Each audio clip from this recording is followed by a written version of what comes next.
All right. Welcome back to Speak For Yourself, presented by Hyundai. Whitlock and Wiley, Reggie Bush and Eric Mangini are back.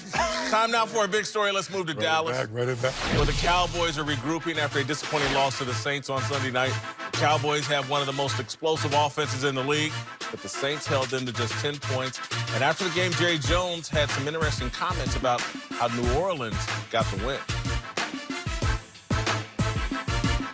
Obviously, we're very disappointed. Let's give them some credit. Their defense was, frankly, was the biggest concern for me coming in this thing was how they would defend us, and they did a great job. I'll give them their due. They won a hard-fought game, but they won it with a good scheme, good coaching. All right, the key words there at the end, good scheme and good coaching. I think that sounds like a little pot shot at Jason Garrett. Do you think that Jerry, if things went poorly, you think he could fire Jason Garrett mid-season? Mid-season, no, not at all. No one can tell me right now that's how this movie's going to end.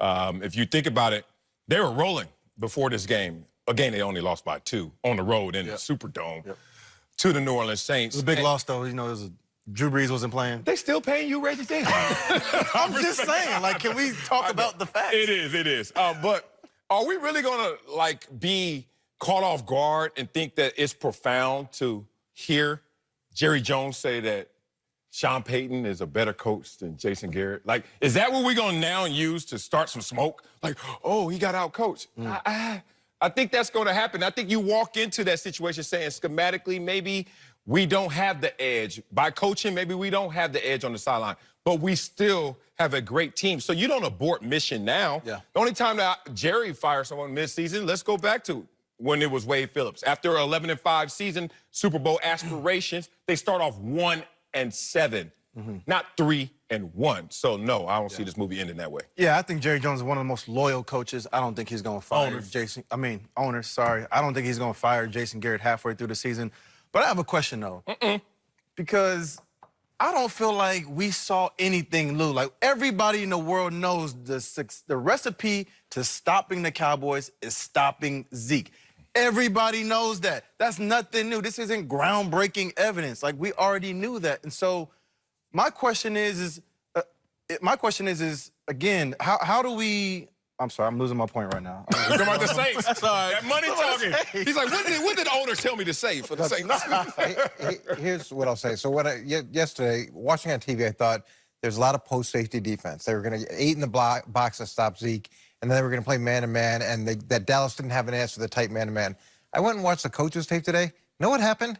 Is Dallas's #1 draft picks on the O-line got beat up by New Orleans' #1 draft picks on the D-line. Ezekiel Elliott, there were 7-man boxes. They were playing cover 2, and Zeke was getting held to -1, +2, +3. They straight up got beat up front on the O-line, and it wasn't a function of coaching. It wasn't a function of the plays that were being called. It was their X beat that O. Now, the other thing is that Dak did miss a couple open guys. That happened. There were some drops. Across the board, New Orleans was better emotionally prepared to play this game as opposed to a scheme aspect. I watched Dak check to a run against a split safety defense, which is exactly what you'd want. Zeke needs to hold up his end of the bargain, too. He needs to be able to produce something against a 7-man box. And then you look at their defense. New Orleans held the ball for 12 more minutes than Dallas. That's not just scheme. That's about my guys are going to beat up your guys today, regardless of what's being called. What you just said is powerful from a coaching perspective. Jerry sits in the owner's box and has a completely different view. And this is where I think y'all are wrong in terms of, I do think if the results that he's looking for aren't there and he gets in the middle of the season, I do think he would make a move on Jason Garrett. And it's because Jerry wants what he feels like he's paid for and is paying for. He wants a Super Bowl this year. He feels like he's built a Super Bowl team. He wants it this year, not next year. He doesn't want to come close this year. He wants to be playing in the Super Bowl this year because that's what he feels like he's paid for. He is not happy conceding, oh, they got a better coach than me. No, Jerry's a billionaire, and, oh, you got something better than me? I'm going to go buy something better than you. Yeah. And he paid that offensive lineman, right? Go block those defensive linemen. Exactly. He paid Zeke. Go get you're the elite running back. Go make the yards against split safety defense. You're right. He deserves what he paid for. He's paid those guys. They need to go play when it's not a function of being out X and O. And on the firing standpoint, there's nobody left to fire there. They've fired everybody across the board except for the head coach. Who are they going to replace him with mid-season? That defensive coordinator who's going to be a hot commodity. What, you mean a young, inexperienced defensive coordinator? I thought you didn't like young guys. I'm not Jerry Jones, and neither are you, and I'm speaking from what I believe Jerry Jones's perspective is. No. And so Jerry Jones, again, he may go look at the tape and go look at his offensive lineman getting their butt kicked, but the question the head coach is going, how come we weren't prepared better? How come we weren't prepared for this atmosphere and environment? It's not our first rodeo, Sean. I mean, Jason, you've been here as a head coach. This is your first time playing in the Superdome. We weren't prepared. That's Jerry's mindset. So what I wanted to push back on before I lost my point earlier in the show was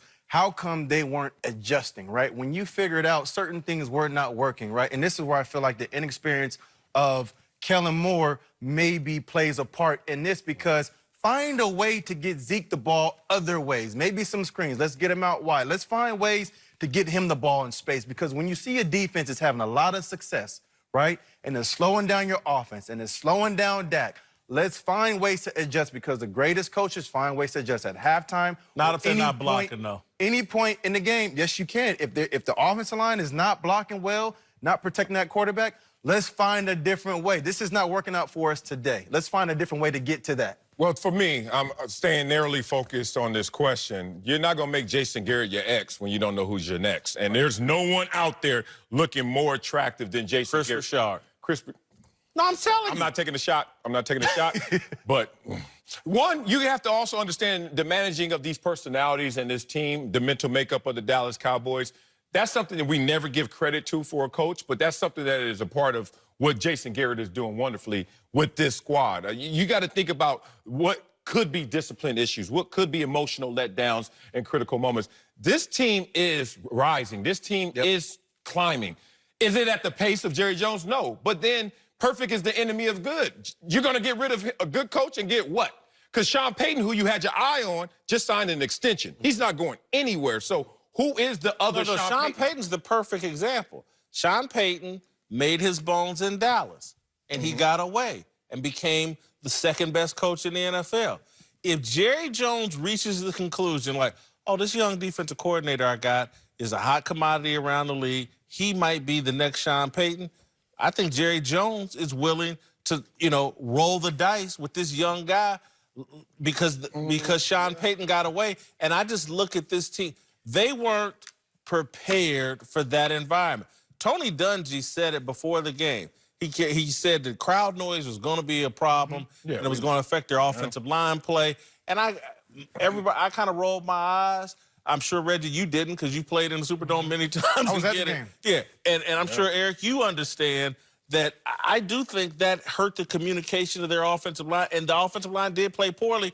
But I think in Jerry's mind, that's on Jason Garrett. Well, here's what I'll say. The last time that he had a hot, young candidate that he had to keep around, it was Jason Garrett. He paid Jason Garrett a ton of money to remain as the offensive coordinator, and eventually he transitioned to it. In terms of making a decision during the season, let's say you do make the defensive coordinator the guy. Now it hurts your defense because he's not coordinating the defense full time. So I understand that, but we know how the dynamic is now. So why? Well, first of all, we're overreacting to one game. I'll say that. They lost by 2 points. They lost by 2 points. But to make that decision, things have to be really, really bad to transition. I don't think they have to be really bad, because I don't think Jerry's expectations have ever been higher. Other than going back to the days of Jimmy Johnson, Jerry Jones feels I've bought and paid for, drafted, and produced a Super Bowl team. He's going to blame somebody if it doesn't come to fruition. And his quarterback took a big step back this past week, and he ain't blaming the quarterback. How about this? There's a balancing act of rationale in this building because of Stephen Jones. Whether you've seen it work itself out on draft day, you've seen it in the roster construction, you've seen it in some of the payouts to the players. There is a balancing act of respect that Jerry has for his son. So Hopefully that prevails in this moment. Get rid of Jason Garrett. Well, look, the coach is always going to lose in that scenario because the owner's the GM. Yeah. He's not firing himself, so, you know, there's only one way to go. The owner and the GM have done an amazing job. I think everybody would have The to agree owner with is that. the GM. I know. He's done both jobs very, very well. All right, coming up, Christian McCaffrey is clearly the Panthers' best player, but is he actually the best running back in the entire National Football League? We get into that next.